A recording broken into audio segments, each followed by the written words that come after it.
Happy Friday, and thanks for tuning into RadioFreeRhinecliff.org and the show in particular. Correct me if I'm Norm. I'm your host, Norm, and I'm thrilled to be here tonight with Mr. and Mrs. Erika and Mark Murphy. Yeah. So I guess it'd be Mr. and Mrs. Mark and Erika Murphy. Whatever you say. I like you already. Thanks so much for coming in. Thanks for having me. Originally, I just wanted Erika because I'd met her at a Rotary thing. And I was like, oh, great. It would be wonderful to have you on. And then she told me what you do. And I was like, oh, that sounds so amazing. And so now I get the both of us, which is really a thrill. And with that, why don't you tell me in your words, what is it that you do for a living? I help teenagers to find their purpose and their agency. Nice. And how do you do that? Well, how often do we ask teenagers, what do you care about in this world? Like, what are you interested in? What are you curious about? And so we start with that. It's like an invitation in the front door. And then we offer them an opportunity to pursue those things without anybody telling them what to do. Right. And that's the key, right? So, most young people spend their lives being told what to learn and when to learn and who to learn it from and how to learn it. And so Grip Tape offers a completely different approach. It's an approach of independence and agency coupled with your passions and your purpose. And it turns out to have some pretty cool effects. And what are they? What are the effects they have? Well, so... What age group are we talking? Yeah, we're talking teenagers. Okay. So teenagers are the age group where they develop agency, they develop identity. Like, who am I in this world? And agency is just independence, right? It's like your skill to move yourself forward in this world and your will to do it. Right. So if you take like, oh, I got this idea, I got this passion, I got this interest, and then you couple it with some agency, it gives them some foot on the gas pedal. And then when they have their own independence to do it, there's all of these lessons they learn. And primarily, it's like, oh, I'm a capable human being. Like, I wasn't too confident before. I really wasn't sure about this. Or, I'd been crocheting stuff in my bedroom, but I didn't share it with anybody. And so it builds confidence in who they are because they have a chance to actually pursue the thing they care about on their own. And where do you find the teenagers to take part in this? Well, 80+% of them find us through other teenagers. Wow. So it spreads word of mouth. Huh. Nice. And they find you. So I'm guessing, do you have a space where kids come, or is it all virtual? No brick and mortar. Right. So teenagers spend 80% of their waking hours outside of school. Right? All those hours are filled up in some sort of way. Right. What if there's an opportunity for those hours to be spent pursuing passions and interests and purpose and start to develop their own independence and agency instead of just sitting around on the couch? Yeah. Playing Roblox or like surfing the interwebs. So a teenager finds you, their friend found you earlier and had a good experience, and they go to your website, I'm guessing, and the company's called Grip Tape? Grip Tape, like skateboard grip tape. Oh, nice. That's a good name. Are you a skateboarder? Many moons ago. So teenager comes to griptape.com? Grip Tape, we're a nonprofit, griptape.org. Griptape.org. And they sign up, I guess. What's the procedure? Where does it go from that initial contact? Yeah, well, we've run a bunch of different approaches, but the general procedure is that we ask a young person, what do you care about? What are you passionate about? And then they have a chance to sign up. But what's different about how we do things is that there's no gate. There's no adult that holds the keys to whether they can walk in here. In fact, there's no application anymore. And so young people can enter because they choose to enter. Right. And they enter in different ways depending on the program, but basically 3 steps. And the 3 steps, the first step is like, are you interested in this thing? What is your passion? What do you want to pursue? What would you do with that thing? You want to build a fly fishing reel? Okay, that's super interesting. Oh, you want to learn the art of European skull mounting? Okay. Oh, you want to start a lawn care business? Okay. we are agnostic to topic, and it turns out to make no difference in the outcomes. Oh, you want to pursue cosplay? I didn't even know what cosplay was 10 years ago, but it does not matter. We will support you, right? Because it's a validation of that young person, and they are developing identity. And so they come to us, they name what they want to do, and then they take a step to learn about themselves, to start to pursue it, and ultimately to go on a journey, basically a 10-week journey to pursue that thing that they're interested in. And is there a cost for them to do that 10-week journey? No, there's no cost. And so the next question, where do you get your funding from? Yes, so the 80% of our funding comes philanthropically. So there's lots of donations, lots of incredible funding partners that we've got around the country. We do this all over the country. We just launched in India, so now we're starting in India as well. And so 80% of it's philanthropic, and 20% of it is earned revenue through partnerships where we're helping others to do this type of work. Right. Helping others to do, so you're sort of licensing your curriculum in a way? Yeah, it's like a white label approach. So, for example, we've got an approach that somebody came to us and they said, oh, you guys are about passions and about learning, but we want to be about contribution. So think about, like, how can a young person make a contribution in their community about something they care about? And so they called it the Contribution Project. But they modeled it after the Grip Tape Learning Challenge, the challenge that we do. Okay. And so, but they didn't have an ability to implement it, right? So they had the idea and they had the structure, and we are their implementation arm. So you can look up contributionproject.org and you can see a very similar thing to a Grip Tape project, but it's for contribution. Amazing. And it sounds like it's going pretty well. Yeah, we're almost 10 years in. There's almost 5,000 young people we have directly supported, all 50 states. It's going beautifully. And soon to be India. And already in India. They just launched their fourth pilot this week. Oh, great. All right, so walk me through this, if you will. A kid says, your example, want to build a better fishing reel. Yeah, sure. We could do the fishing reel one. I'll do a different. Sure, let's do that one. Or this was great. His name's Josiah. He was in Colorado. It's a real example. It's a really good. Oh yeah. And so, but say where in Colorado he was. He was out in Montrose, Colorado. So that's like western Colorado, right? And he liked to fly fish. And he had this interest in engineering, but he wasn't totally sure about engineering. And so he had this idea that he could build his own fly fishing reel. And that was his challenge that he gave to himself for the 10 weeks. And so, and his goal was to go fly fishing with it before the end of the 10 weeks. Wow. And so he designed this thing, and then he got a 3D printer, and he had lots of mistakes along the way and lots of trial and error, and ultimately created a fly fishing reel and went fishing with it. But the real unlock here is not that. I mean, that's cool. But the real unlock is an unlock of confidence and direction and agency in this world, right? So now you take a 16-year-old who is like, oh, I'm capable.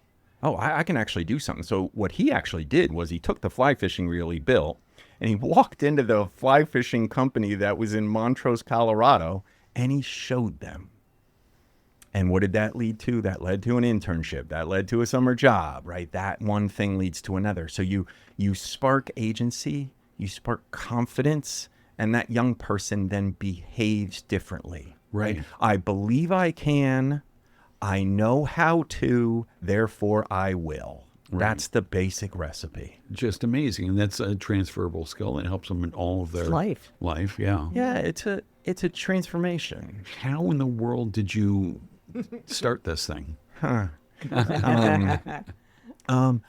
I've been in somewhere north of 500 schools and thousands of classrooms, and was pretty struck that at the end of the day, young people are basically going through the motions.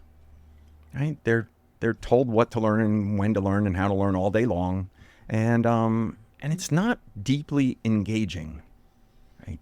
And so you see young people, especially teenagers, going through the motions, but meanwhile, they've got these interests. They got curiosities. They're trying to figure out who they are in the world. And many young people don't have a lot of opportunities. They don't have a lot of money at home. They don't have a lot of chance to go to fancy summer camps. And so for those young people, school often has the monopoly on what they're learning and what they're doing. But imagine a different world. Imagine a world where they could be in the driver's seat of learning. They could have some resources. They could have some support, and they could pursue those passions with a level of independence.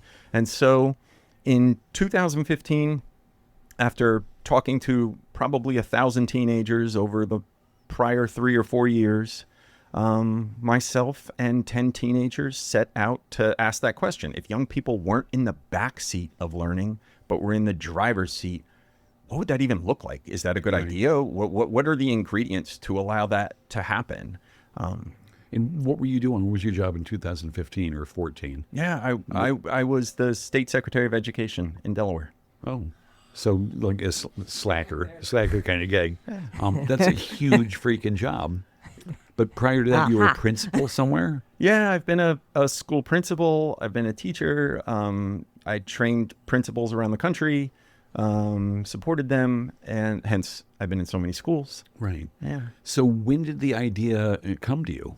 About 2013, 2014.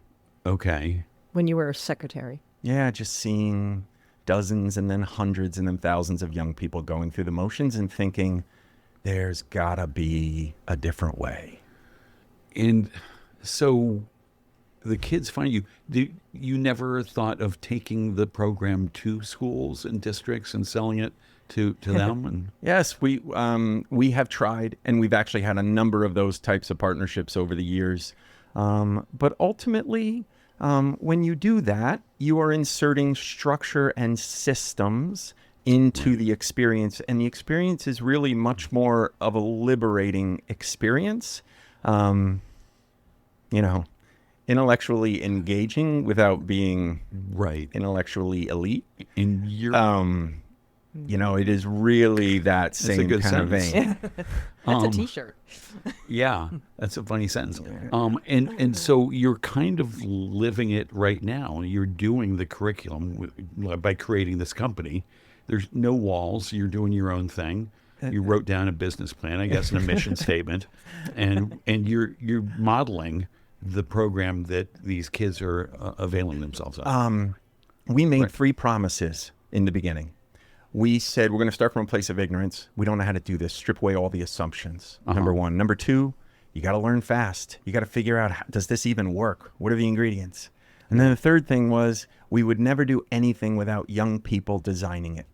And so every step of this 10-year journey has been young people with us, with me, helping to design this. And so at any given time, there's 30, 40, 50 young people who are working with us to build the next version. And it continues to evolve over time. Right. And what are some of the most impressive evolutions that came from the kids during this journey? So the young people designed it. So the fundamentals are really important here. So in the beginning, here's a key innovation.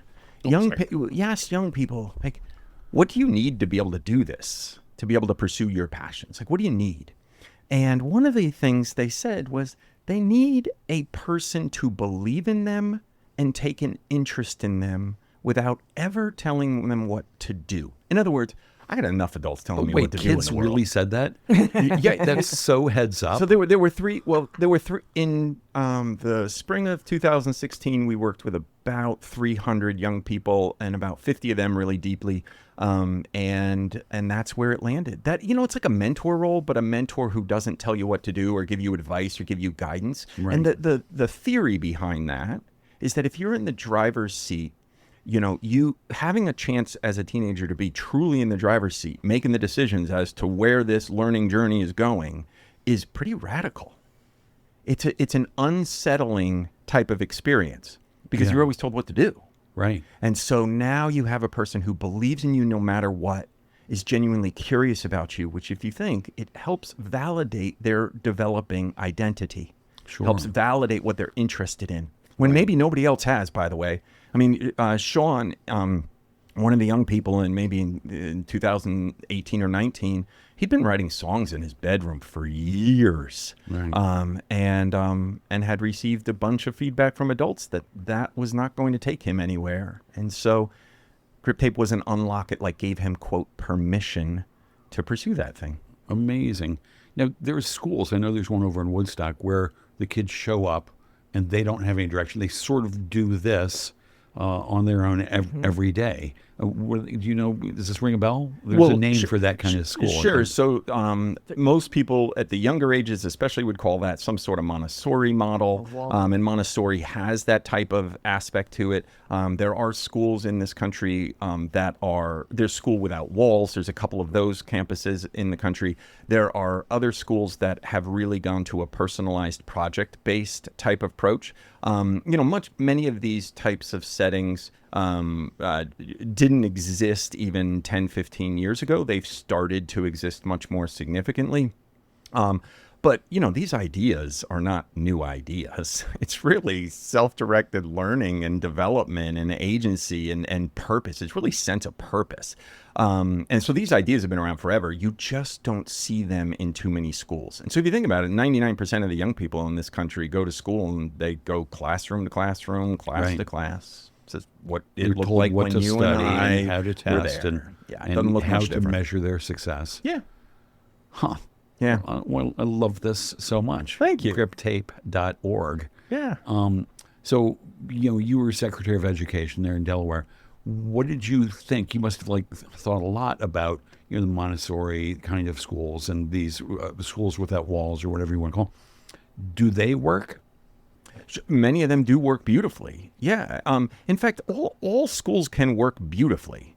And so there's no knock on schools with this model. This model is adding a supplemental opportunity for young people. Right. And so I certainly do not want to argue about whether schools are doing good things for young people. And schools are filled with adults who are serving young people every single day and doing tremendous work and often performing miracles.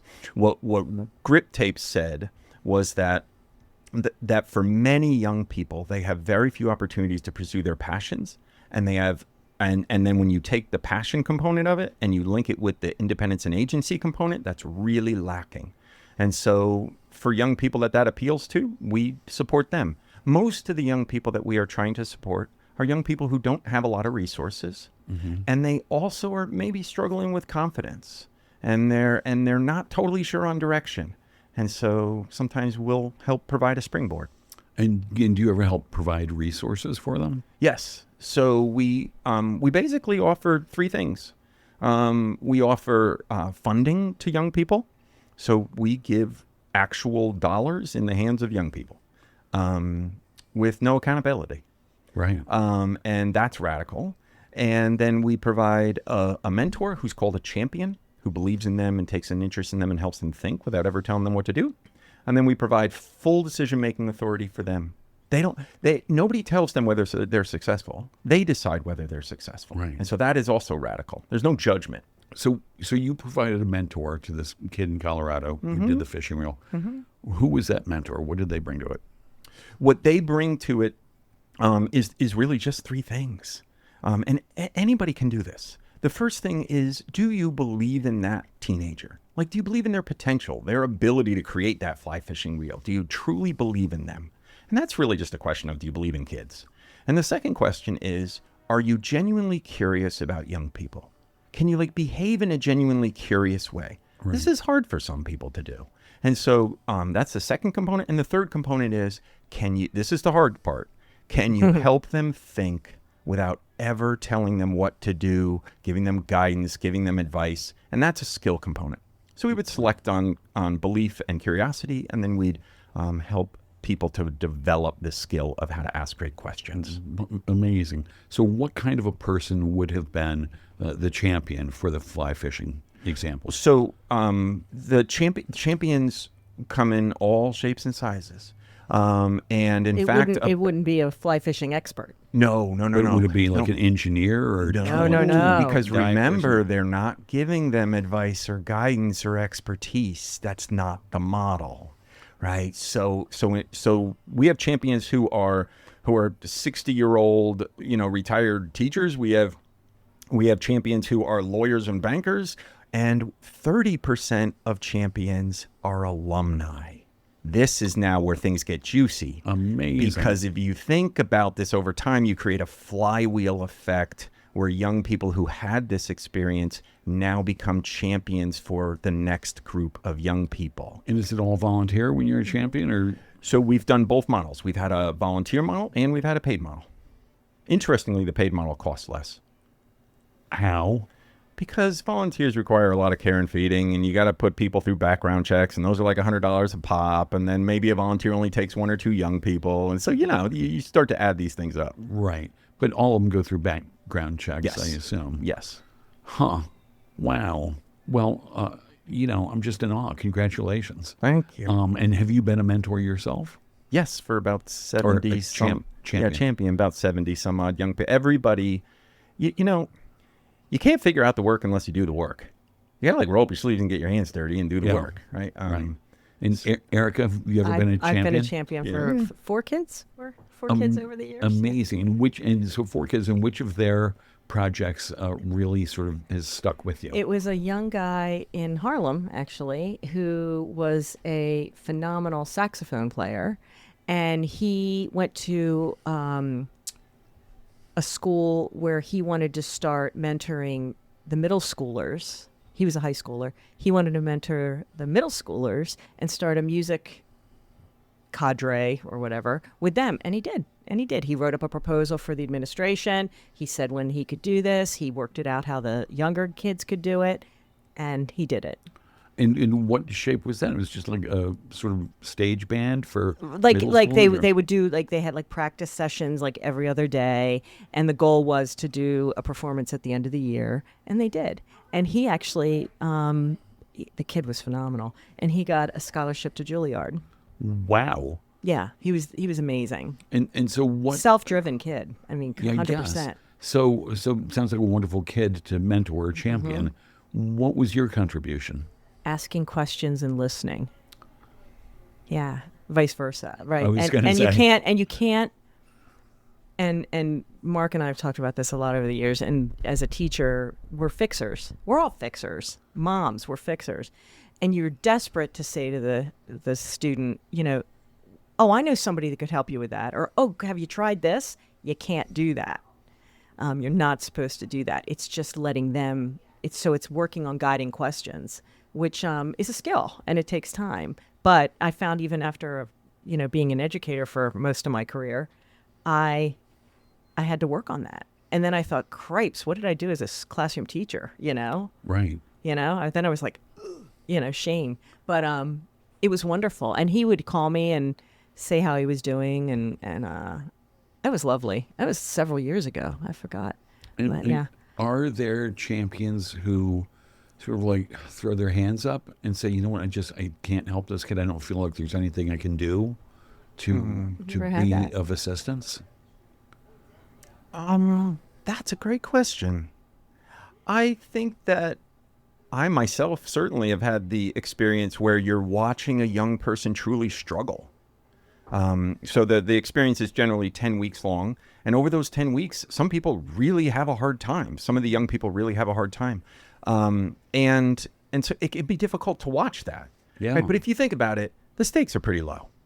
Right? So you're allowing a young person to experiment with their passions, with their project in an environment where they're not getting graded. It's not life or death environment here. And so they can learn and they can struggle. And productive struggle is a growth to transformation. And so I would say can be. it can be. Yes, it can be. Boy, it's a tricky line to walk, right? But that struggle, it turns out, is very powerful. And oftentimes the young people who have the most powerful experiences are the ones who struggle the most and ultimately at the end determine that they failed. So there's all of these testimonial videos of young people saying, I failed. I learned more in my 10-week failed learning challenge than I learned in 4 years of high school. Or I completely botched that thing and failed it. But boy, I'd recommend it to every one of my friends. You know, Love that. and so there's an opportunity at the end where there's a large reflection that the young person does on the entire experience, and they often, it's an invitation there's an invitation in the beginning, right? And the invitation in the beginning, it should be fun. Should be easy.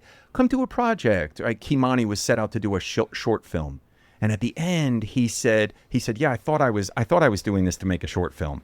Turns out that what I got out of this was that I realized that I've got real issues in my own time management and my own prioritization and my own organization. I didn't set out to learn that, but that's the transformation that happened for me. Right. Are you like seeing yourself, somebody else, or the world in a way you cannot unsee that ultimately changes who you are and your behaviors? Yeah. It's amazing. And This that is only so deep. happens through struggle. Heavy stuff. Yeah. Yeah, it's heavy stuff, but like it's fun. I mean, this hat I'm wearing has a backpack on it because in our latest iteration, we literally send a backpack to young people. Nice. And that backpack is what guides their 10 weeks. And can you It's say like an who adventure. your biggest funders are? One of our most long-term and incredibly supportive funding partners have been the Margolf Foundation. They're based in Colorado. They have been with us, I think, for 8 years at this point. Spectacular. Absolutely phenomenal people. Yes. so good. So that's one example. Did you ever study child psychology? I've studied education for years and years and years. So yes, basically the same thing. But You've been a teacher probably and a I'm deeper principal. in that now than I ever was before. Right, I'll bet. And how did you become Secretary of Education in Delaware? I had a Your lot wife of luck. just made a surprise laughing. face. It was a surprise emoji. Well, it's luck yeah. and good fortune and a track record of some success. What were they? What were the successes? So I was a turnaround school principal before anybody ever called it turnaround schools. In other words, a school that's really struggling, and how do you help them to get a lot better? Right. That went very well. And then I helped support and train urban school principals all over the country, and that went well. And then I was leading a nonprofit organization in Delaware that supported superintendents and principals. And so I was existing in that leadership space. And did you have going in, or eventually sort of like develop a bunch of tenets and thoughts on how you turn around a school? Yeah, of course. What were some of the things that you saw in all of the turnarounds? So one thing that you have to have is culture, and culture has to be rooted in a belief in young people. To the level that most people are not able to get to or willing to get to is this idea that every young person who walks into your school is a genius. They all have a gift that they can cultivate and provide to the world and really become the person who they were meant to be. And if you believe that about every single young person, then that changes the equation of what you can expect of them and what your role is to help them get there. So one is just belief, core belief in the potential of young people. And a second thing is that you turn around a school through team and through community, right? Through bonds. Right. And so you have to build shared ownership around not only the belief in the young people, but around the practices that will help those young people to thrive. Right. Amazing. Those two things, community and belief. Now, Erika, you were a teacher for a long, long time. Do you agree with this that all the kids 100%. are geniuses? No, I think the mantra is, everything you do with a child or a student is it in the best interest of this child, and will it increase their achievement? Right. Like, that's how you roll, and you go from there. And I worked in Title I schools the majority of my teaching career. It was almost 25 years, and I think I agree with Mark wholeheartedly on you've got to have the entire staff on board with that belief. And if they're not on board, they slowly leave. They don't want to stay. And once you get things rolling, educators start banging down the door wanting to be a part of it. Right. Really interesting. And I do believe that. I believe every child can grow, but you've got to respect them. And they know if you don't. They as a teacher and a school administrator, I knew when a teacher was not respecting the child, and then they're saying, well, this behavior and this behavior, and I'm like, well, what signal are you sending that way? And again, I was a teacher, so I'm not bashing teachers, but I'm like, it's a two-way street. Yeah. And often with a lot of the kids we worked with, behaviors were more prevalent, and I think that mutual respect and belief came through. If the adult in the room had that belief, the child knew, Right. and if they didn't, they really knew. Yeah. And if the adult had the belief and the child knew, the child, I'm guessing, would sort of step up. Right. Right. If they knew they were cheered for, yeah, and if they Yeah. knew they weren't, yeah. And what did you teach? I taught elementary. I started 5th grade, and then I taught back when they did this combo classes of 4th and 5th grade. I loved that. And the parents that I worked with loved it because they'd show up the next year and be like, okay, call me if you need anything. It was Right. like a one-room schoolhouse. So what's a combo class? Like exactly? 4th and 5th graders in one room. And then the 4th graders would have you. They'd roll up for with 2 me. years. Right. Oh, that's It was nice. pretty cool. I like that. Yeah, it was cool. And then eventually I became like a coach, an instructional resource teacher, and then I became an assistant principal. And then I moved to a different part of Maryland and to work, and I became an instructional coach again, which was great. So it's really good. I always recommend if someone's an administrator, don't stay in that role forever because you get a little stale. Right. You know, I'll say that out loud. And it was great to go back with the kids. Yeah. It was wonderful. So what does an instructional coach do?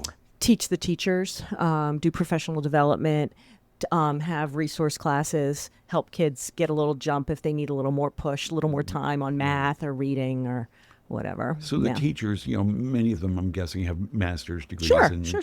childhood education stuff. That's pretty much standard now, yeah. And when you say teach them, were they all happy to be taught? Not always, sure. Yeah. No, who are you? I mean, but I mean, sometimes if there was a new program, because there was always seemed to be a new program, whether we liked it or not, to guide them through, to support them. And I found myself more, rather than a teacher, more of a support. Like, I'm here for you, teacher. What do you need?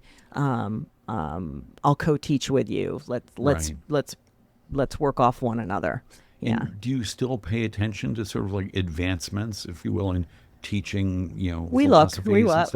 We do, don't we? A little bit. And it's We do, and it's changed so much. I mean, I started teaching in the early '90s, so I mean, my God, it's changed. Yeah. But again, if you talk to veteran teachers, they'll be like, the pendulum's swinging. I'm like, sure. Right. And how has your teaching sort of informed your current career as a death doula and a in-house caregiver? Caregiver. I think I giggle, but people that know me are like, oh my God, Erika, it's the same skills, and it really is. Really? How so? I think you and I talked about this, Norm, when we met before. It's like, shut up and listen. Like, just, like, listen. Yeah. And if you listen, you're going to learn a lot. And so when I actually shut up and listen to my students, I learned so much. And now in this role, which now I think is my vocation, to be honest, I'm learning so much from the people I work with and their families. Right. So it's just good communication. But I've learned, even in this short amount of time I've been doing this, which is like 8-9 years now, I think, I need to shut up and listen more.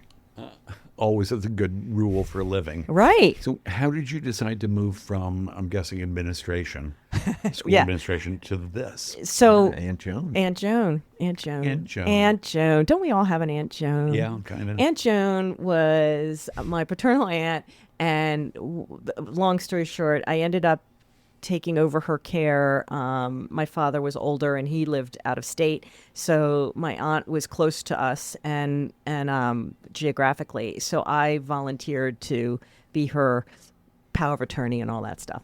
Well, over the course of that year we were together, and she was always my crazy Aunt Joan. I always loved this woman, but she started failing pretty drastically, and we put her on hospice, and I was with her through all of that. And it was and I'd been with my grandmother when she had passed away.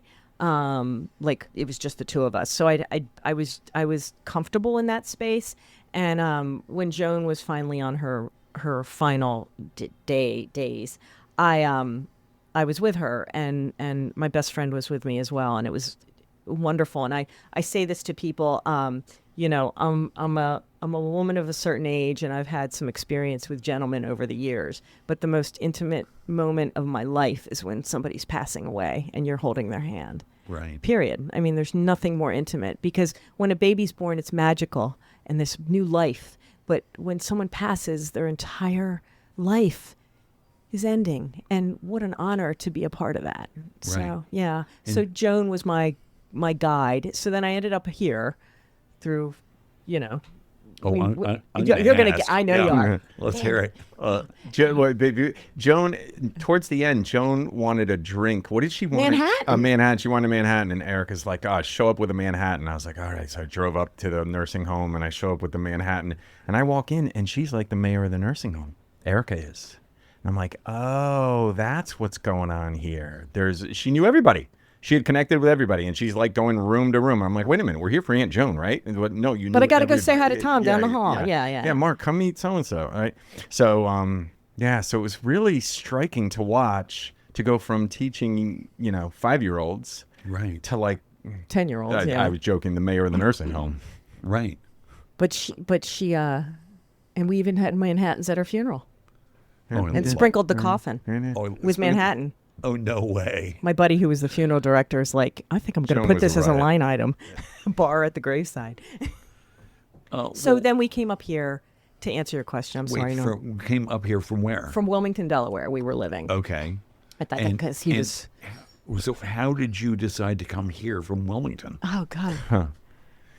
We were looking for an opportunity to get out of the Mid-Atlantic and The suburbia 95. and the sprawl that had happened over the 10, 15 years. Right. And so we started looking, and we looked all over the place. We looked in the Adirondacks and in Vermont, and we looked in Pennsylvania. We looked all over.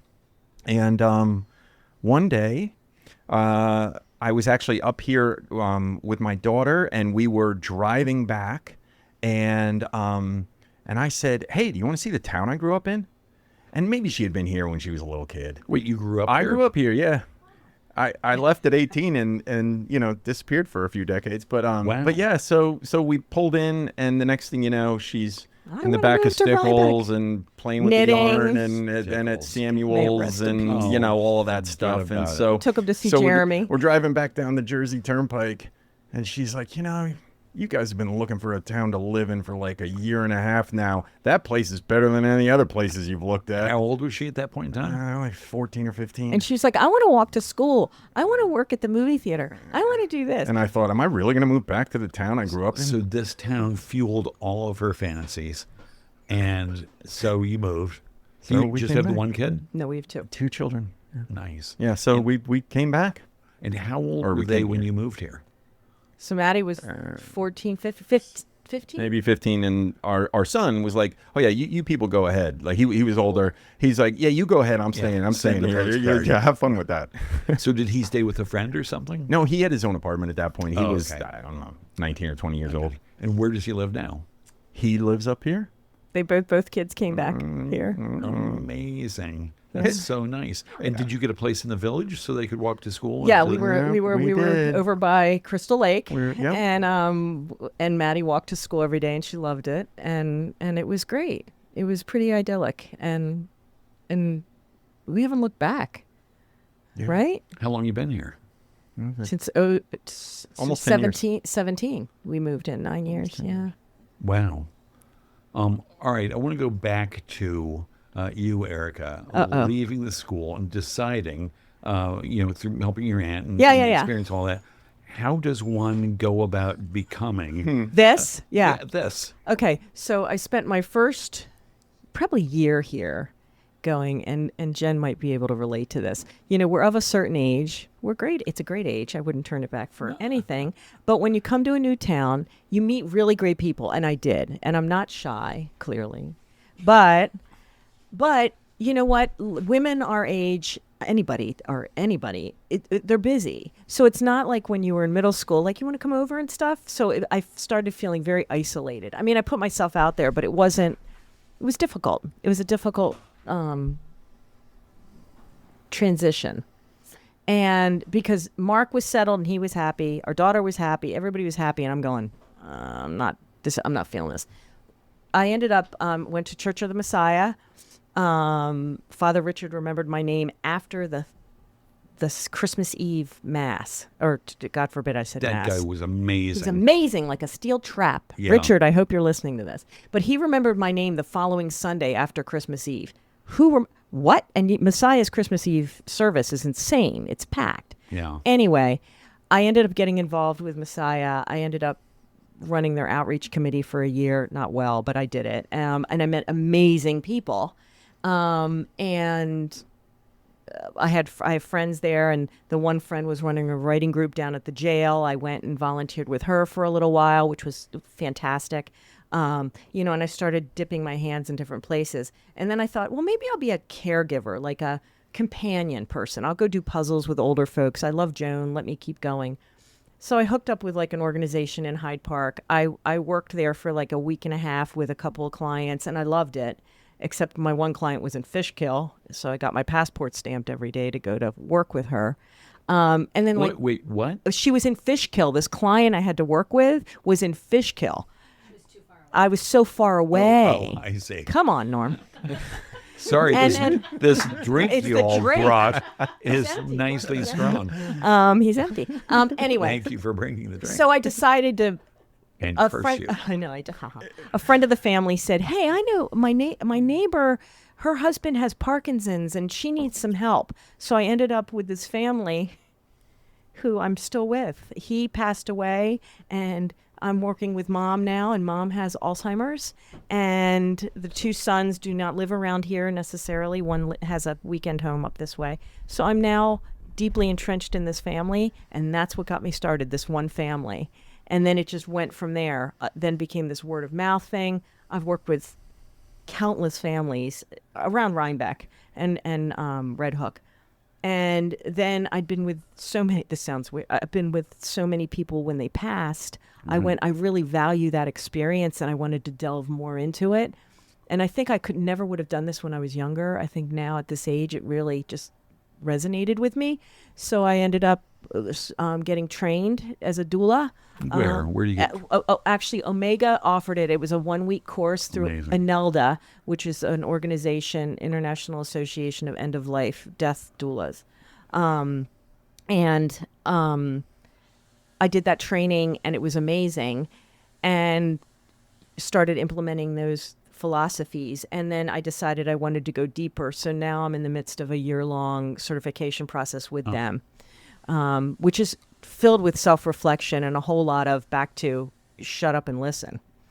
I'm trying. I You know, see, but- So there is a certification Yes. process. You're engaged in it. Yes. How much more time do you have in the I have studies? 6 more months. Uh-huh. So it's And- just more of what it's pretty deep stuff. And is there an exam and stuff? No exam. There's papers, and a lot of Right. it's self-reflection. It's not the pragmatic stuff of death. It's it's not the this is what it looks like and stuff. So what was the last paper you wrote Right? on self-reflection? None. Who does self-reflection papers? I mean, I barely had a diary, and I don't like. But it sounds like that's the crux of It's this the program. crux of is- it, and it's making me do that, and it's powerful. And so, but you're not writing papers about your self-reflection. No, we're writing. Talk about your self-reflect on your experiences with death. Self-reflect on your experiences of loss throughout life. Right. Self-reflect on your trauma in your life. Oh my God. Yeah, it's like a shrink session. Yeah. Like everybody every- would profit from that. Seriously, I should give you these questions. They're killer. Sure. Yeah. And absolutely. Then you'll just be like huddled up in a mass. puddle of tears. Puddle up to your fetal And position in the self-loathing. corner. Yeah. Yeah. But yeah. Wow. So are you enjoying the process of the certification? Yes. I was talking with some of my colleagues. I have a cohort, and one's in California, one's in Madison, Wisconsin, and one's in like Pennsylvania. And we're all saying we need more time. Like finding time in the day to carve out self-care time, which is self-reflection time, is hard. So that's my biggest gripe. It's just on me, forcing myself to make time for it. Right. That's interesting. Self-care time is self-reflection time. Yeah. for you anyway. I'm not good at either, so I'm working on them. But you're probably doing all right with this program. I'm Yeah. Oh, guessing. yeah. I am. Huh. And I know that you helped out my friend Gina's husband, Michael Katz. I did. I love Michael. Yeah. Yes. That's so sweet. It must be. He's a great dancer. We would dance together. Yeah. Yeah, I've got a video. Of Love him, Gina. dancing with Leslie Hill Love you here. too. Huh? Yeah. Yeah. What a guy. And so she said that you kind of coordinated some care for him as Yeah. well. Yeah. Helped out where she, I think that's a big part of what I do. I go beyond caregiving. I do like care management. And if I can't help you, my business is just me, but I have this cadre of people that other professionals. A lot of them are CNAs, and CNA? a CNA, like a certified nursing assistant. Okay. And they want extra work. So the word's gotten around that Erika might be able to find you extra work. So I had a gentleman text me from Paris today. He was in Paris. I didn't tell you that. And he's like, Erika, can you send me the name of a couple other people? I interviewed one and she was lovely, but I'd like to build my team up. I sent him a couple more names. Wow. So And so that's not part of my business. I'm just doing that. right. Contrary to. And your business is independent. Are you affiliated with any Nope. agencies? I got to imagine there's It's plenty of just me. agencies out there. Just me. And do agencies knock on the door and say, "Hey, why don't you come work with us?" They have, but So you can I don't make need less to. money? Yeah, it's ridiculous. These agencies are not. Sorry, agencies, but come on. Yeah. Right. I wouldn't read you what Gina said because it was so sweet. Oh, Gina. Gina said she's unimpeachable, smart, sassy, competent, jumps right in with solutions or muscle, whichever is needed. Quote me and say, quote, what is it about you that makes somebody describe you that way? This is Gina's question. Gina. Yeah. You're killing me. And then she said she ran Michael's dementia caregiver support group and changed our lives for the better in the last year he's home. And then she said, and it's free, followed by, is she a communist? No, even though my mother was born in Soviet Russia, but I digress. Why would she ask that? Because I give a lot. I'm a bleeding heart. And Let me just segue right here. Go. to Rotary Club. You say you give a lot, and one of the things I read on Rotary is like service above self, or Always, something like yeah. that, which is giving a lot. I mean, these are my people. Come on. How did you get involved in Rotary? So Michelle Andrick and Dave Andrick, we were sitting at the bistro like 4 years ago, minding our own business. And, after we all had a few martinis, she was like, you need to come to Rotary. Wait, so I you did. had a few martinis and you were still minding your own business? No. I'm calling bullshit on that. Bullshit. Yeah. No, we were best friends by the end of the evening. We were naming our children or grandchildren after each other. No. I went to my first Rotary meeting. I don't even remember going to that. I just know I went, and I ended up loving these people. It's a pretty rare scene in this town to walk in and there's no political anything. There's no religious anything. And it's just people having a really good time, having fun, and wanting to serve their community without any bells and whistles. Like, what can we do? And these people might be involved in a million other things, and you might see them in the town in different facets. But in that room, or in this with, our Rotary banner on or hat on, we are serving. And 100% of everything that we bring in as a club goes back out to this community, which, is pretty impressive. Not just the club, but I looked it up. Like international. Like Rotary International. Yeah, It's Rotary. enormous. We're in Gaza with Shelter Box. Look that up, folks. Shelter Box is amazing. Louis Turpin, I'm saying that for you. It's basically a household in a Rubbermaid to keep people and refugees. Oh, right. Yeah. Shelter Box is Shelter a huge Box. Rubbermaid thing that Of people life. stash their crap. Exactly. And what is in the Shelter Box? Oh God, it's a tent. It's cooking utensils. It's linens. It's fuel. It's food. It's everything to keep a family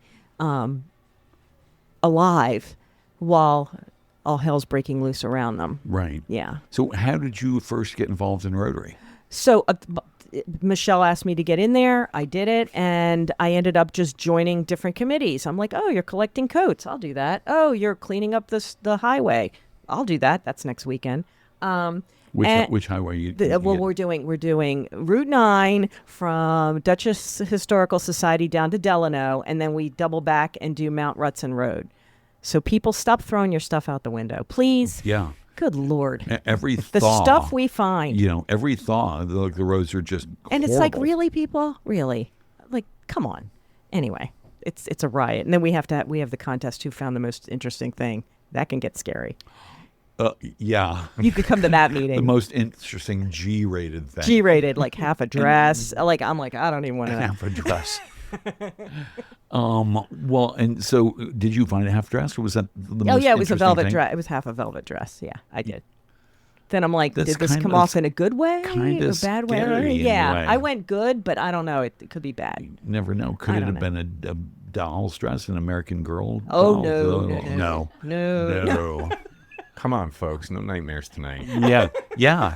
That's really something. Oh, no. And Mark, are you involved in Rotary as well? I know your mom Yeah, is. Mark, are you involved in Rotary? I know your mom is. Listen to you. Yeah. And is it your mom in Rotary? She is, Bonnie. Yeah. Is it nice to be in Rotary with your It's mother-in-law? wonderful to be with my mother-in-law in Rotary, and I wish my husband and her son, her firstborn, would join Rotary. Later on, we're going to pretend the mics are off. I'm going to ask you that again. Okay, got it. Yeah. Well, you got your answer. No, I am not in Rotary. I see. And do you think about it? I mean, you're really working in a very giving profession now, and it's a wonderful, beautiful thing. You get You the feel like pass. you gave at the office? It's funny. That's interesting. I don't think about it as an office actually, at all. I Well, made a metaphor. I had a conversation with a funding partner yesterday, the day before, and they were like, "Oh, thank you so much for taking the time." I said, "You are literally the only meeting I have this week with adults." So I am still spending the vast majority of my time with young people and trying to help show them some sort of path, some sort of ingredients where they can transform and bring things forward, and then more specifically, for they can lead it themselves. This flywheel idea we talked about before, Right. So, so to the much of that conversation, actually, most of the young people I talked with this week were in Colorado. Some of them were in Texas, and so I'm working all over the country with young people currently. Right. So what about Rotary? What about Thanks, Erica. Yeah. No, Well, sorry. Would you leave if both your mother-in-law and your husband were in Rotary? No, I would like it, but I'm giving him a pass. I'll cut you Oh, loose. look at Though I that. do drag him into Isn't some that- stuff. Should give me a isn't that pass nice this of her? evening. What a generous Yeah, but I soul. make you I do might get a stuff. pass for a few days. Yes, Oh, that's- I that's try to something. contribute. You try so hard to contribute. Like, Mark, I need your help with this. And you don't just contribute as the other Rotarians. You're the president of Rotary. Yeah. How did that happen? I tease. I missed a meeting. No. I was going to ask. This is how it happened. And Gary Bassett, I hope you're listening. So it was a couple years ago, and we have to have a president-elect on board before we're always a couple years ahead. So we were at I think it was the bike drive. What's the term limit for president? Well, it's 1 year technically, but we're moving towards a longer stint because once you get, I'm rolling now, and I'm technically would be done on July 1, but I'm going to do a co-presidency next year. But Gary Bassett, we were at a coat drive or bike drive, one of the drive, and he came over to me, and I adore this man, and he put his arm around me, which, fine, we're huggers. And then he looks at me and he goes, "Erika." I'm like, "Gary," and he goes, "You're great." I'm like, "What do you want?" And that's how it, he goes, "I would love you to consider being president next year." So that's how it came down. And I, was like, "Really? What?" But I'm so happy and so honored to be in this role. It's really awesome. So what happened to make you say that you sort of hit your stride as president? I'm kind of in the groove. Like, there's a lot of logistical, stuff that you've got to do. And I've been, I go to conferences, and I think I've got the ethos in my head, if that makes sense. Does that make sense? And I've got an amazing team around me. Like, our board is, Ping is on there, David, and and Louis Turpin and Wendy Maitland and Our Gucci, and I mean, I've just got this and Gary, phenomenal team around me. So I'm not alone. I never feel like I'm the only, and we've got such a great club, and we've gained so many members this year, and it's. Have you gained members? word of mouth. And none of us are really subtle. Like, Norm, why aren't you in Rotary? Nobody ever asked me. Okay, you are. You can be. Just like that. Come see us for lunch. Is there a initiation So thing? Is it like eyes wide shut? I always teach. No, Kubrickian? when I'm inducting new members, I'm like, because we meet at the Beacon, I always say, later we'll meet in the basement with the hoods and the candles. There you go. That always gets a couple of laughs in the room, just a couple. Sorry to but really, steal you need to show an interest. We do have a little application. It just shows what you're interested in. It's what's your passion. And Look at you guys. and then if you come to 3 events for Rotary, you're in. So an event could be That's it. That's it. Show You up could 3 times. Come to a meeting. Come to a fundraiser, which I'll talk to you about because I'll beg you to let me say something about it if I have a Well, chance. we've got 3 minutes. Okay, May 14th. Say it now. May 14th. May 14th at the fairgrounds, we are celebrating and honoring the Rhinebeck Farmers Market and Leela Peg. And we are going to have an amazing night with food and wine and Music. dancing. And Music, yeah. So where would people go online? What's the URL for Rhinebeck Rotary? just do Rhinebeck Rotary, Google it, and you'll find us. Google it, find it. Yeah. And likewise, here's my own plug. Go yeah, to get it. radiofreerhinecliff.org, or you can just Google it. We've got a fundraiser April 26th, 5 to 7. It's at a wonderful house in the village. Be There's there. gonna be all kinds of booze and entertainment. I'm going to be there. Of course. Just drunk as could be. Yeah, I'm spending my money. I'm going to get all all. the free booze I can. It's the place so, to be. So that's radiofreerhinecliff.org, and tell people just Google Rhinebeck Ours Rotary. is May 14th at the fairgrounds in the horticulture building. Horticulture. I always remember that Dorothy Parker thing. She said, do you know this? Go ahead. It's internet radio. I can say, she said, you can lead a horticulture, but you can't make her think. God, I love it. It's so good. It's another T-shirt. Yeah, another T-shirt. Dorothy Parker was nonstop T-shirts. So are your kids service oriented? At this point in their life, not really, because I think they're just trying to make money. Right. They're trying to keep their head above water, as any mid-20s, late 20s are trying to do. Yeah. But both have wonderful hearts and are tremendously empathetic. And Oh, there you go. we love the hell out of them. Yeah. Yeah. We'll love that empathy, which Elon Musk said was the downfall of civilization. Lovely. That's great. Yeah, Super sweet guy. Super. Just in case anybody was What curious. a guy. All right, what else? We got 1 minute left. Good what do I Lord. need to ask you about? Oh, this one here, Mark. Hiking the Catskills or rescuing the creatures his cat Jerry brings home. Oh. Jerry's bad. Yeah, Jerry. Cats are horrible eco menaces.